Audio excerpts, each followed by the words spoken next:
Alright, so this Zenith has these preset buttons. This is the one that does the radio.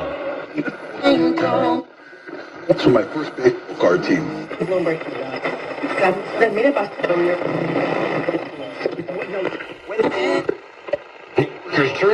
There's a light that follows the arc of the tuning pointer. All the stations come in loud and clear. These are preset buttons. On Staten Island is ludicrous. See, the tuning doesn't change the station. This is a preset button. Minority communities. Currently, the presets are not set for any particular station.